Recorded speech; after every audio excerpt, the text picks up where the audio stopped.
आप लाइफ में हार चुके हो, आपका ब्रेकअप हो गया है, आप थक चुके हो, आपने बहुत सारी गलतियां करी है, आपने बहुत मेहनत किया है लेकिन रिजल्ट आपको नहीं मिला है। अब पता नहीं क्या करना है और क्या नहीं करना है। आपने डिसाइड कर लिया कि मैं सब कुछ छोड़ दूंगा और फिर से अपनी लाइफ को रिस्टार्ट करूंगा और इस बार मैं मेरा सारा एफर्ट्स देने के लिए तैयार हूँ, मैं कुछ भी करने के लिए तैयार हूँ, लेकिन मुझे समझ नहीं आ रहा है कि मैं कैसे करूँ, यानी कहाँ से शुरू करूँ। दोस्तों, अगर ये सारी चीज आपके साथ भी हो रहा है, अगर आप भी थक चुके हो सक्सेस को इंतजार करते हुए, अगर आपके भी मन में ये सवाल आ रहा है कि अब बहुत हो गया, अब मैं मेरी लाइफ को रिस्टार्ट करूंगा और इस बार एक ऐसा रिस्टार्ट बटन दबाऊंगा जिसके बाद मुझे पीछे मुड़कर देखना नहीं पड़ेगा कि मैं पास्ट में किया क्या था, मुझे सिर्फ और सिर्फ आगे के बारे में दिखाई देगा, यानी मेरे फ्यूचर का सीन मेरे आंखों के सामने फ्लैश होगा जिसे मैं इंस्पायर होकर डेडिकेटेडली काम करूंगा और मेरे सपने को हासिल करूंगा। तो आज का ये वीडियो आपके लिए एकदम परफेक्ट है। ये वीडियो देखने के बाद और किसी भी वीडियो देखना नहीं पड़ेगा, क्योंकि आज के इस वीडियो में हम एक ऐसा ब्रह्मास्त्र के बारे में बात करेंगे जो आपको अपनी लाइफ में एक ऐसा चेंज दिखाएगा जिसको आप मान ही नहीं पाओगे कि ये रियलिटी ही या सपना है। और ये सब हम सिर्फ 21 दिन में करेंगे और ये 21 दिन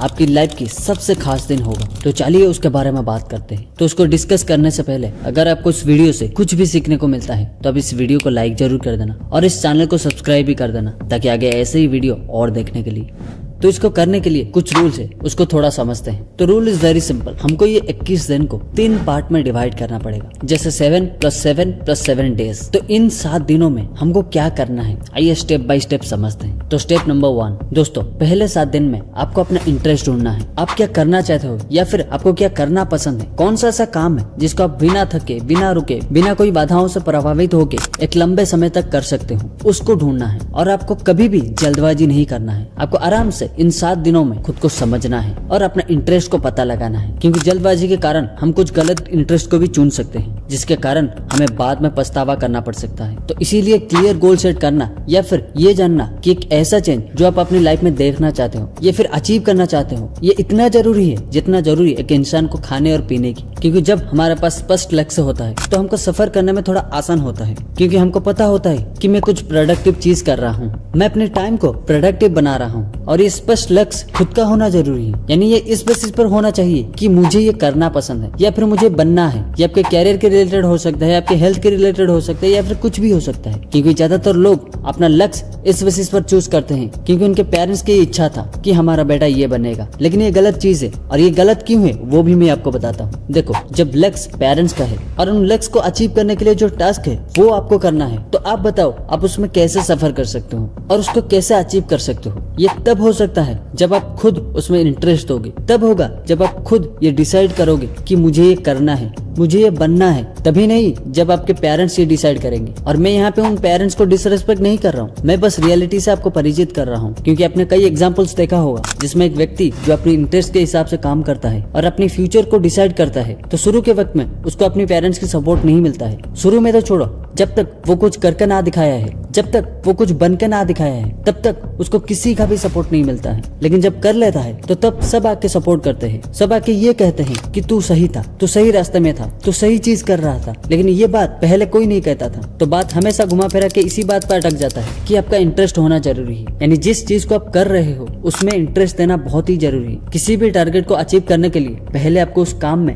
या फिर उस टारगेट में आपका इंटरेस्ट होना बहुत ही जरूरी। तो उस वक्त आप क्या कर सकते हो, जिस वक्त आपके पेरेंट्स के इंटरेस्ट कुछ और है और आपका इंटरेस्ट कुछ और है, तो उस वक्त आप क्या कर सकते हो। तो देखो, या तो आप खुद के इंटरेस्ट में जा सकते हो जिसमें आपको ज्यादा स्ट्रगल करना पड़ेगा। वैसे दोनों में आपको स्ट्रगल बहुत ही करना पड़ेगा, लेकिन इसमें आपको सपोर्ट नहीं मिलेगा, यानी इसमें आपको पेरेंट्स की सपोर्ट नहीं मिलेगा। आप इसमें जा सकते हो या फिर जो आपकी पेरेंट्स की इंटरेस्ट है, यानी जो आपके पेरेंट्स ने डिसाइड किया है कि तुझे ये करना है, कि तुझे इसमें जाना है, क्योंकि हमारे पूरी फैमिली में सब इसमें जा रहे हैं तो तुझे भी इसमें जाना है। तो उस वक्त आपको उस चीज में थोड़ा इंटरेस्ट जगाना पड़ेगा, यानी उसको अपना बर्निंग डिजायर बनाना पड़ेगा। ये थोड़ा डिफिकल्ट है, लेकिन जब आप अपनी फैमिली इमोशंस को ध्यान में रखोगे, यानी मेरे पापा की ये ड्रीम है मुझे पूरा करना है, यानी मेरी मम्मी की ये ख्वाहिश है तो मुझे ये करना है, तो तब ये डिफिकल्ट लगने वाली चीज आपको थोड़ा आसान लग सकता है, आप उसमें भी जा सकते हो। और एक बात मैं शायद भूल गया कि कुछ लोग इसीलिए भी अपना गोल सेट कर लेते हैं कि उनका पसंदीदा इन्फ्लुएंसर भी इसी फील्ड का है, यानी वो उनसे इतना इन्फ्लुएंस्ड है कि वो भी अपनी लाइफ में वो सब करना चाहते हैं जो उनके फेवरेट इन्फ्लुएंसर अभी कर रहे हैं। उनको ये चीज अंदाजा नहीं है कि वो क्या है और उनके फेवरेट इन्फ्लुएंसर क्या है, उनका पोजीशन अभी क्या है और उनका फेवरेट इन्फ्लुएंसर जो है उनका पोजीशन क्या है। उनको ये बात बिल्कुल भी अंदाजा नहीं है। उनको बस ये पता है कि मेरा ये फेवरेट है और मुझे सिर्फ उसको फॉलो करना है। इस तरह के पागलपन के लोग बहुत है इस दुनिया में और उनका पागलपन इतनी हद तक जा चुका है कि उनका ड्रेस, शूज, वॉच और इवन हेयर स्टाइल से भी वो इन्फ्लुएंस हो जाते हैं। लेकिन ये आपकी चॉइस है, इसमें मैं आपको विरोध नहीं कर सकता, उसमें आपको खुशी मिल रहा है। लेकिन रियलिटी में आपको जरूर बता सकता हूँ कि वो अपनी फील्ड में अब तक बहुत कुछ हासिल कर चुके हैं और आगे बहुत कुछ हासिल करेंगे। लेकिन आप अपनी लाइफ में एक ऐसे फेज में खड़े हो जहाँ से आपको सब कुछ खुद से बिल्डअप करना पड़ेगा, तो उसको भी थोड़ा ध्यान में जरूर रखना। वो सब कुछ ठीक है कि आपको वो पसंद है, आपको अच्छा लगता है वो सब करने से, आपको खुशी मिलता है, वो बिल्कुल ठीक है। लेकिन थोड़ा खुद को भी देखने की कोशिश करो, अपनी फ्यूचर को देखने की कोशिश करो। अगर आप अपनी फेवरेट इन्फ्लुएंसर जैसा बन सकते हो, यानी जिस लेवल पे आज वो है, अगर आप भी एक दिन उनके जैसा बन सकते हो, अगर आपके अंदर ये विश्वास है, तो आप बिल्कुल एकदम सही रास्ते में हो। उनके स्ट्रगल से खुद को मोटिवेट करो और अपने काम में लग जाओ। बस यही चीज कहना था आपको। उसके बाद आपकी लाइफ आपकी डिसीजन है, उसमें मैं और कुछ नहीं कह सकता। तो उसके बाद हम दूसरे स्टेप के बारे में बात करेंगे। दोस्तों, जितनी भी बातें मैंने अभी बताया है, आपको वो क्यों करना है, क्यों आपने ये डिसाइड किया कि मुझे ये करना है, ऐसा क्या खास बात है उसमें, ऐसा कौन सा चीज है जो आपको इतना मोटिवेट किया है उसको करने के लिए। दोस्तों, ये बात आपको मैं क्यों पूछ रहा हूँ, क्योंकि मुझे नहीं बल्कि आपको ये बात खुद को पूछना है। आपको ये क्लियर करना है कि मुझे ये क्यों करना है। अगर इसके पीछे की कोई वजह नहीं है तो इसको करने से कोई फायदा नहीं है। आपको इसके पीछे की वजह को ढूंढना पड़ेगा। अगर आप इसके पीछे की वजह को नहीं ढूंढोगे तो आप उसको लंबे समय तक नहीं कर पाओगे। आप कहीं पर भी इसको छोड़ सकते हो क्योंकि आपके पास ऐसा कोई कारण नहीं है इसको करने की। तो कैसे आपकी दिमाग बिना कोई वजह से इसको लंबे समय तक करेगा, जबकि उसका नेचर ही ऐसा नहीं है कि किसी भी काम में टिके रहना। उसको हमेशा कुछ ना कुछ यूनिक चाहिए। वो बोर हो जाएगा इन सब में। लेकिन जब आपका कोई कारण होगा तो आपको कहीं पर भी ये स्कोप नहीं मिलेगा, या फिर आपके दिमाग को कहीं पर भी ये स्कोप नहीं मिलेगा इसको छोड़ने की, क्योंकि उस वक्त आपको ये अलर्ट आ जाएगा कि यार इसको तू छोड़ना मत, तुझे ये चीज प्राप्त करना है जिसके लिए तू आज ये काम कर रहा है। अगर तू इसको छोड़ देगा तो तुझे वो सब नहीं मिलेगा, और जब वो सब नहीं मिलेगा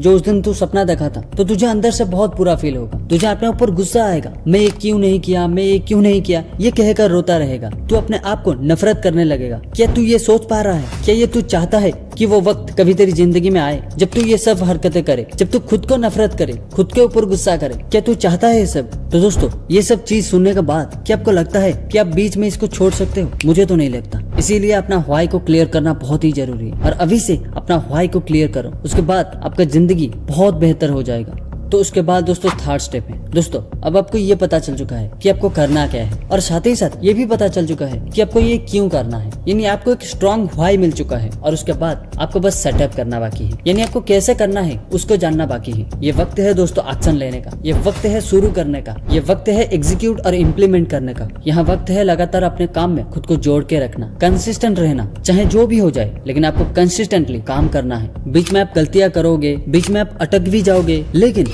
आपको कोई नहीं रोक पाएगा। आपको किसी भी अदर पर्सन की जरूरत नहीं होगी, क्योंकि इस दुनिया में ऐसा कोई इंसान नहीं है जो हमारे प्रॉब्लम को दूर कर सकता है। वो केवल हम ही है जो हमारे प्रॉब्लम को दूर कर सकते हैं, क्योंकि वो प्रॉब्लम भी हमारी वजह से आया था, और उसको सिर्फ और सिर्फ हम ही पहचान सकते हैं। बस थोड़ा समय की जरूरत होगी, थोड़ा धैर्य की जरूरत होगी, और थोड़ा अनुशासन की जरूरत होगी। और जब ये तीनों चीजें अपने अंदर ले आओगे तो आप बहुत ही आसानी से अपनी लाइफ की हर एक प्रॉब्लम को सॉल्व कर पाओगे और खुद को बहुत आगे ले जा पाओगे। दोस्तों, याद रखिए, पहला स्टेप है व्हाट, यानी आपका गोल क्या है, यानी आप क्या करना चाहते हो, और दूसरा स्टेप है व्हाई, यानी ये क्यों करना चाहते हो, यानी ये गोल क्यों इम्पोर्टेंट है आपके लिए, और तीसरा स्टेप है हाउ, यानी इसको कैसे करोगे, यानी इस गोल को अचीव करने के लिए आपको क्या करना पड़ेगा। और इन सारा क्वेश्चन का जवाब आपको मिल चुका है, तो देर किस बात की, आज ही अपना पहला कदम उठाएं। आपका सफर वहीं से शुरू होता है दोस्तों, जब आप पहला कदम लेते हैं। याद रखिए, डिटर्मिनेशन और एक्शन से कोई भी चेंज पॉसिबल है। आप मेहनत करेंगे